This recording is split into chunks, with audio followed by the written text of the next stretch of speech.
Art 1. There was no trace of the intense battle that had taken place earlier on the plains.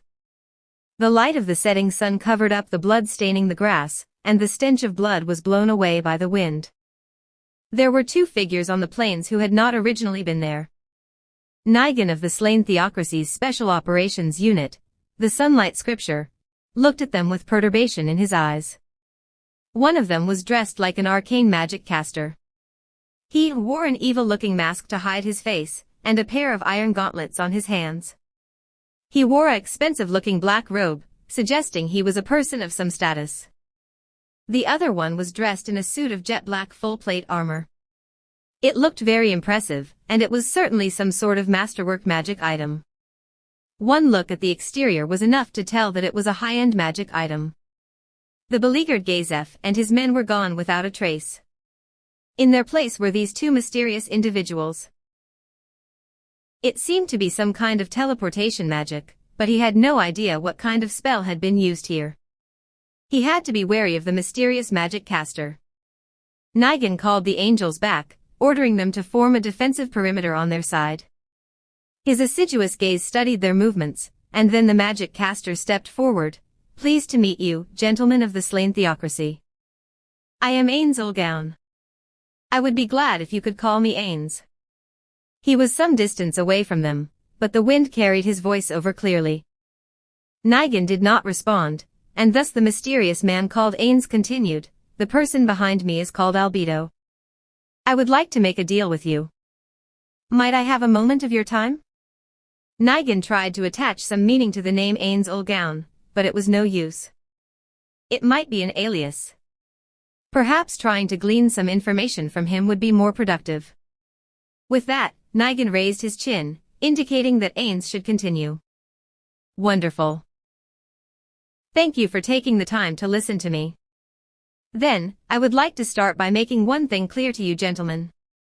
That would be, there is no way you can defeat me." He could hear the absolute confidence in that statement. This was not a bluff or a boast. This was something that the man Ains Ulgaun believed from the bottom of his heart. Nigan furrowed his brows. In the Slain Theocracy, nobody would dare speak in such a way to their betters. Ignorance is truly deplorable. You will pay the price for your foolishness. Really now? Do you really think that will happen? I observed your battle earlier, so my presence here would indicate that I am confident of victory. After all, if I was not sure that I could beat you, would it not be wiser for me to leave that man to die? He was right. An arcane magic caster would be better suited to different kinds of confrontations. Arcaners, sorcerers, and wizards could only use light armor, so they would want to avoid melee combat, using fly to repeatedly launch fireballs and other such spells from afar.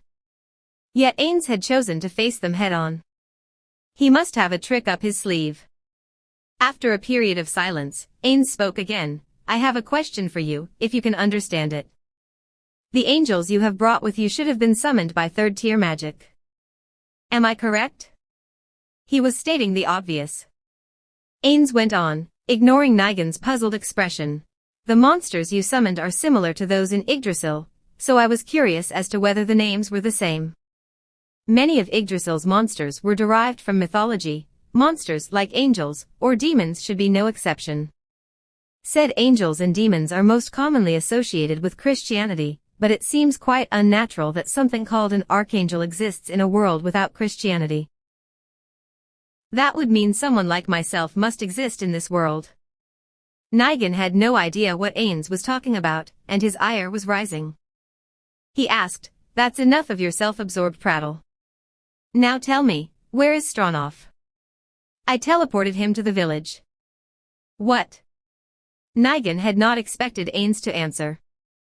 He thought of why Ains would say that and replied, "How foolish. Even if you tell a lie like that, a quick search of the village will. It is not a lie. I merely answered your question." "Well, there is another reason for why I answered your question. Could it be that you want to beg for mercy? If you help us save some time, I can consider it." No. Well, the truth is, I overheard your conversation with the warrior captain." "What a lot of balls you have." Ain's tone changed suddenly, and he continued speaking as he looked at the mocking Nigan. To think you would dare say that you would massacre the villagers that I, Ains Olgaun, took the time to personally rescue. I cannot think of anything that is more offensive than that. Ain's robe rippled in the wind. That same wind blew across Nigan and company. The cold wind just happened to be blowing from Ain's direction, but Nigan hurriedly brushed away the phantom image that loomed in front of him. Yes, that vision of death before him must have been an illusion. What do you mean by offensive, magic caster? What of it? Although he was obviously frightened, Nigan did not change his mocking tone. He was the commander of one of the slain theocracy's secret weapons, the Sunlight Scripture. How could he be afraid of a single man's name? It was impossible. It could not be possible. Yet, I mentioned a deal earlier. These are the terms. You will hand your lives over to me without resistance. In exchange you will not have to suffer. However, if you put up a fight, then the price you fools shall pay is to die in despair and agony. Ains took a step forward. It was just a single step, but Ain's body seemed to swell massively before their eyes. Cowed by him, the men of the Sunlight Scripture reflexively took a step back. Several hoarse cries came from around Nigan. They were cries of fear. His presence was filled with an unimaginable power. This was the first time Nigan had been faced with such might. Therefore, he could understand his men's fear. Nigan was a powerful individual himself, a veteran of many battles, who had grazed the edge of death countless times, who had taken many lives. He could feel the might radiating from the mysterious magic caster, an oppressive, potent pressure. It must have been worse for his men. What kind of being was he? What was the true identity of this magic caster? Who was the man beneath the mask? Once more, Ains ignored Nigan's panic and spoke coldly. That is why I did not lie to you and answered your question honestly. It is because there is no point in lying to those that are about to die. Ains spread his arms and took another step forward. He looked like he was about to hug them, but his evil-looking fingers reminded them of a lunging monster. A thrill of cold ran from the bottoms of Nigan's feet to the top of his head. He had felt this countless times in his struggles, along the edge of life and death. It was a sign of impending doom. Have the angels charge him. Don't let him get close. Nigan's voice broke slightly as he shouted his orders. It sounded more like a scream. It was not to raise his men's spirits. He was simply afraid of Ains Olgaun. 2 archangel flames flapped their wings in response to Nigan's command, launching an attack. The angels flew straight up to Ains, and stabbed at him with their flaming swords. Albedo, who was standing behind him, should have blocked that attack. And so all of the Sunlight Scripture, who had been predicting that course of action, could not believe their eyes. It was not that anything happened. On the contrary, nothing happened. Indeed, the man called Ains Olgaun took no action. He simply allowed the angels to run him through. He did not dodge, block, cast a spell, or have his follower intercept it. Nothing happened. Their shock became mockery. That act, pretending to be some mighty figure, was nothing but a bluff. It was not that Albedo did not wish to block it, but that Albedo could not respond in time to the high-speed attack of the Archangel Flame. Now that the truth was out, they did not seem like anything special at all. His men breathed sighs of relief. Nigan, who felt quite silly for being so afraid, turned to Albedo. How unsightly. To think he would try to scare us with a bluff. Suddenly, a question came to mind. Why was Ain's corpse not falling? What are you doing? Call back the angels. He can't fall down with those swords stuck in him. But we've already given the order. His subordinates' confused voices startled Nigan, and he looked at Ains again. The angels were desperately flapping their wings, like butterflies caught in a spider's web. The 2 angels slowly moved to the side. However, their movements were very strange. It looked as though someone was pushing them aside. Following that, the body of Ains, which had been blocked by the angels, appeared once more from the gap between them. I told you, didn't I? There is no way you gentlemen can defeat me. Shouldn't you heed the warnings of others? The calm voice filtered into Nigan's ears. He could not comprehend the sight before him. He was stabbed through his chest and abdomen, but Ains was still standing, as though nothing were wrong. Impossible, one of Nigan's subordinates moaned, giving voice to the words in Nigan's heart. Judging from the angle of the angels' swords, they had to be fatal wounds. Even so, Ains did not seem to be in any pain. That was not the only shocking thing. Ains was gripping each of the angels by the throat. The angels struggled against him, but Ains did not let them go. Impossible, someone was muttering to themselves. Angels summoned from magic had bodies created from their summoner's mana, so they were definitely not light. They weighed more than a grown man, and then there was the weight of their armor to consider as well. There was no way they could be lifted up by the throat so easily. Granted, a well-trained warrior, with a stout and muscular body, might be able to do it. But the man before him, Ains, was a magic caster, who should have focused on training his intellect and arcane powers over honing his physique.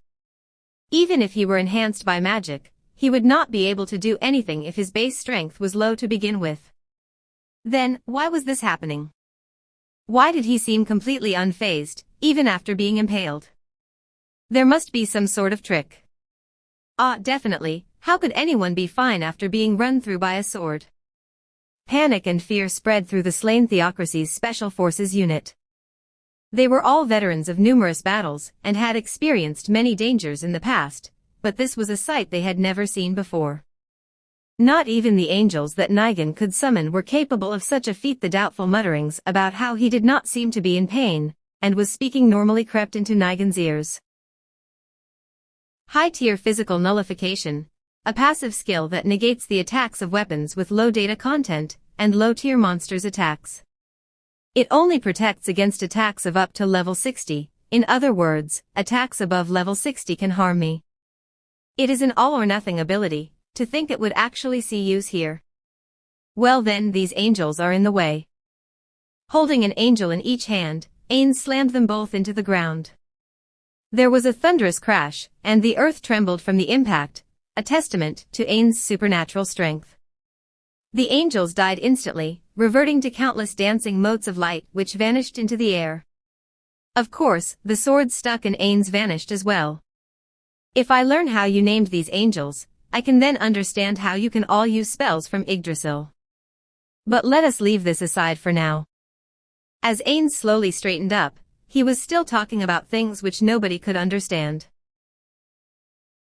However, that only intensified the Sunlight Scripture's fear of his mysterious power. Nigan gulped. All right, we'll end these pointless games here. Are you satisfied? Since it looks like you aren't willing to accept the deal, then it shall be my turn. Ains opened those hands of his, those hands which had crushed 2 angels to death. He seemed to be showing them that he had nothing in them.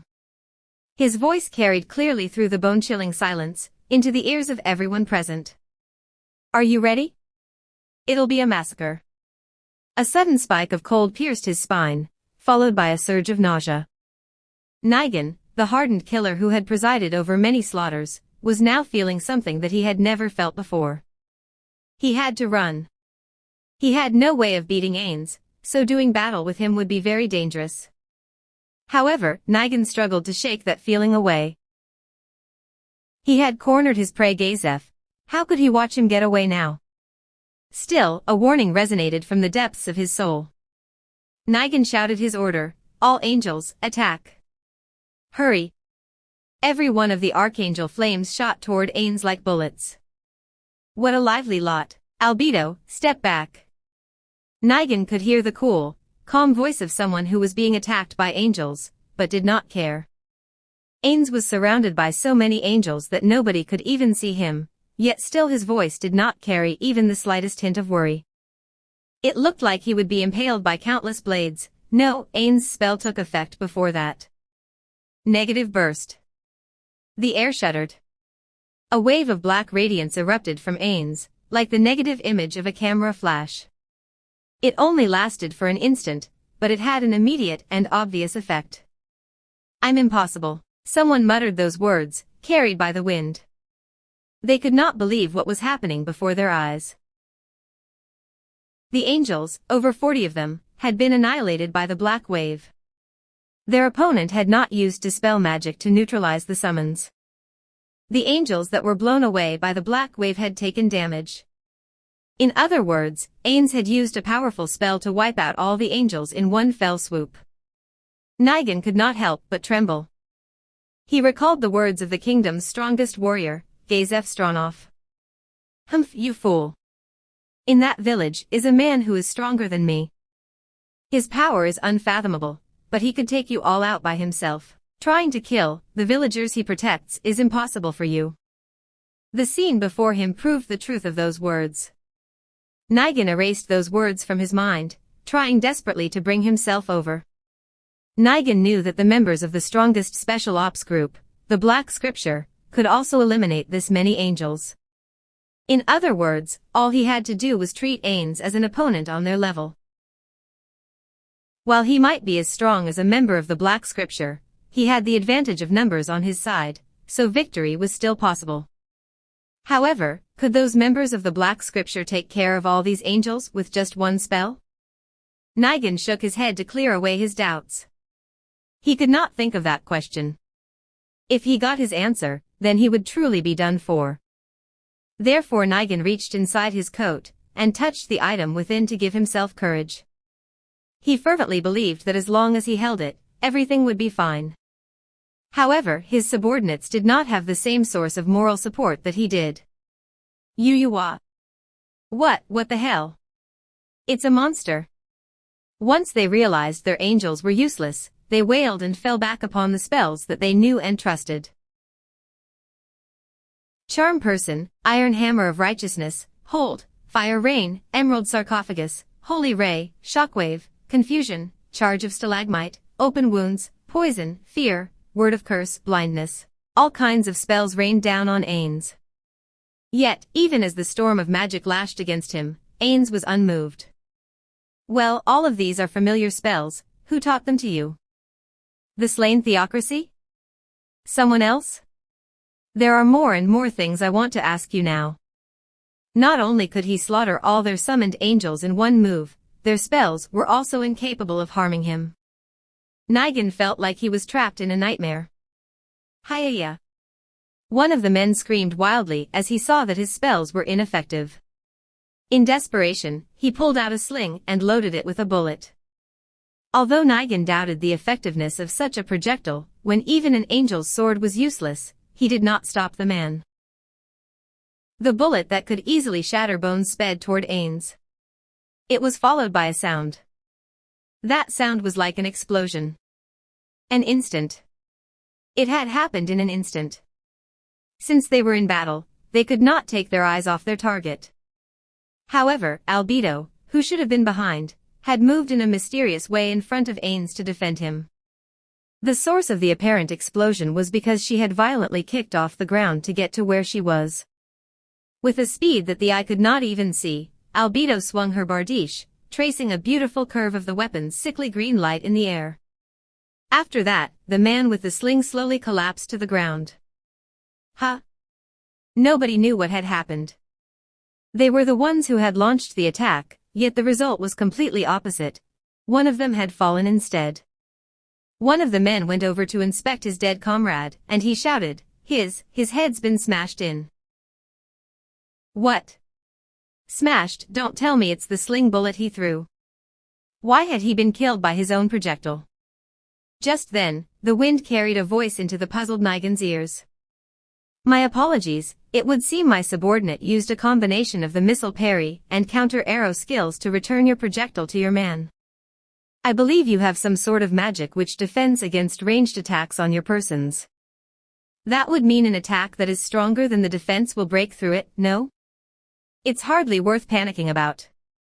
After his explanation, Ains paid no attention to Nigan, and turned to Albedo, "Although, Albedo, you should know that ranged weapons like that will not be able to harm me." There was no need to, "Please wait, Ains-sama. Anyone who wishes to do battle with a supreme being must have a certain degree of strength. A sling bullet like that was nothing more than an insult to you. Haha, so, that means Nigan and his lackeys fail the test, then? NGK. Pooh. Principality of Observation. Get him. In response to Nigan's orders, the angel that had been standing by up till now suddenly spread its wings and flapped, propelling itself forward. The Principality of Observation was an angel in full body armor. It held a mace in one hand and a round shield in the other. A garment that looked like a long skirt covered its legs. The Principality of Observation was stronger than the Archangel Flames, but it had not been deployed into battle until now because of its special skill. In accordance with its name, the Principality of Observation had the ability to raise the defense of all its allies. However, this ability lost its effect once the angel moved, so the wise decision would be to order the Principality of Observation to hold its ground. The fact that Nigan had ordered it to attack was a sign that he was grasping at straws. He had to clutch at anything which might turn out to be a lifeline, even if it ended up being chaff. Fall back, Albedo. As ordered, the angel drew up in front of Ains, and raised its shining mace. Ains nonchalantly reached out his gauntlet left hand to meet the attack. While it would not have been surprising for that strike to shatter bone, Ains' hand was fine. He casually took the subsequent hits as they came. Good grief. I guess it's my turn now.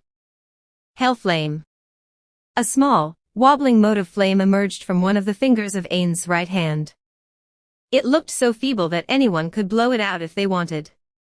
It touched the body of the Principality of Observation, and looked terribly laughable against the glittering body of the angel.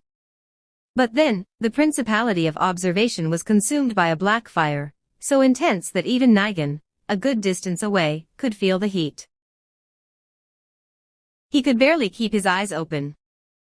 The angel's body melted and vanished amidst the sky-scorching black flames, without so much as the chance to resist. The flames that devoured the angel vanished with their target. No traces were left behind. The previous scene, that of the angel's attack and the black conflagration, felt like they had been illusions, like they had never happened. How could this be? In just one hit, Hythe 3i. I'm impossible. Nigan shouted amidst his confusion. He did not even know he was shouting. He was simply converting his thoughts into words. It did not feel like shouting to him. The Principality of Observation was a high-tier angel whose offensive and defensive strength were in a 3:7 ratio. It boasted the strongest defense of all other angels in its tier. In addition, Nigan's natural-born talent, Enhanced Summoned Monster, could improve the stats of any monster Nigan summoned. As a result, there were very few people who could defeat a Principality of Observation summoned by Nigan. Nigan had never seen anyone defeat it with just one spell. Even the Black Scripture, whose members power pressed against the limits of humanity, could not do it. In other words, Ains Ulgaun's power exceeded that of mankind. It can't be. It's impossible.